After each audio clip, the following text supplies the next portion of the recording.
Lalu kita juga bisa memanfaatkan cara ketiga, yaitu hybrid cloud. Hybrid cloud ini jelas ya, dia itu menggabungkan, memanfaatkan kelebihan dari public cloud dan private cloud sekaligus. Kita bisa bayangkan, kita punya Microsoft Azure, kita bisa punya data center on-premise. Lalu kita hubungkan dua-duanya, di mana semua service yang harus kalau di compliance cuma boleh di data center on-premise, kita taruh di on-premise. Tapi service yang di compliance tidak harus di data center on-premise, kita taruh di Microsoft Azure. Sehingga kita bisa lebih efisien.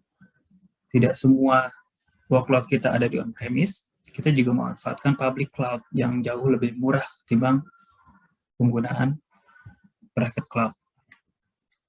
Di sini ada 3 contoh, 3 service yang menyediakan hybrid cloud, yaitu Microsoft Azure Stack, HCI. Ini Azure Stack itu menghubungkan infrastrukturnya.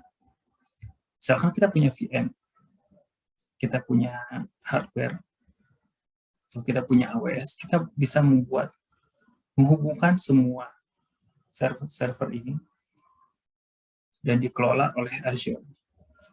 Jadi bisa kita pilih melalui Azure Portal. Nah, Azure Arc ini lebih ke interface governance ketika kita menggunakan banyak service-service, entah di AWS atau di lain-lain.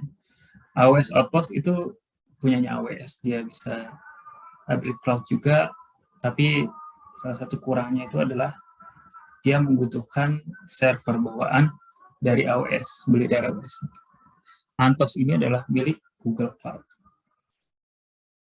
Kelebihan hybrid cloud ini tadi ya, dia dapat diakses internal dan eksternal, artinya kita bisa mengatur akses internalnya siapa dan eksternal siapa. Yang bagian eksternal cuma bisa diakses internal doang.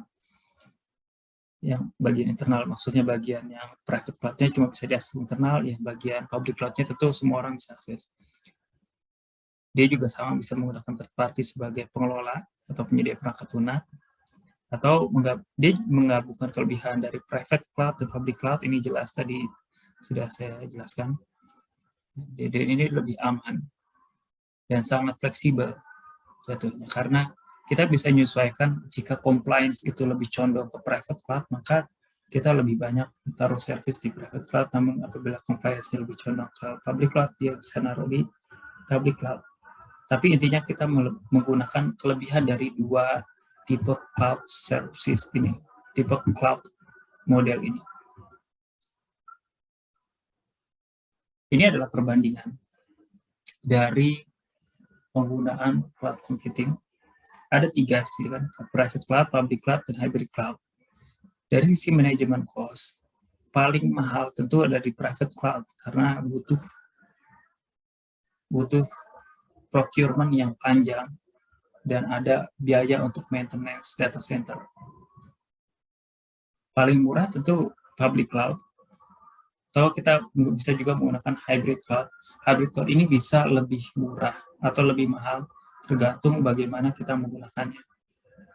Terus yang kedua, dari security and compliance, tentu dari sisi private cloud, highly secure and compliance-nya pasti lebih mudah untuk dikustomisasi. Sementara public cloud itu considerable, dapat dipertimbangkan, karena bisa jadi tidak sesuai dengan compliance, bisa jadi sesuai. Lalu dari sisi hybrid cloud tentu gabungan dari keduanya. Scalability and flexibility, tentu private cloud jauh kalah dibanding public cloud. Public cloud itu sangat scalable dan sangat fleksibel. Dari sisi cost, tentu biaya dari private cloud, dari sisi total cost ya, itu sangat mahal. Public cloud itu lebih affordable, sementara hybrid cloud itu sebenarnya jauh lebih mahal.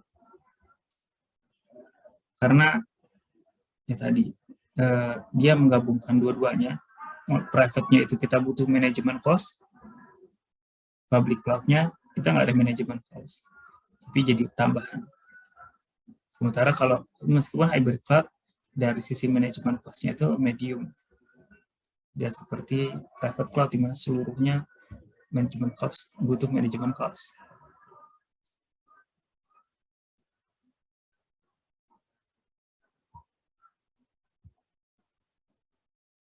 Kita akan berlanjut pada kuis yang akan ada berikutnya.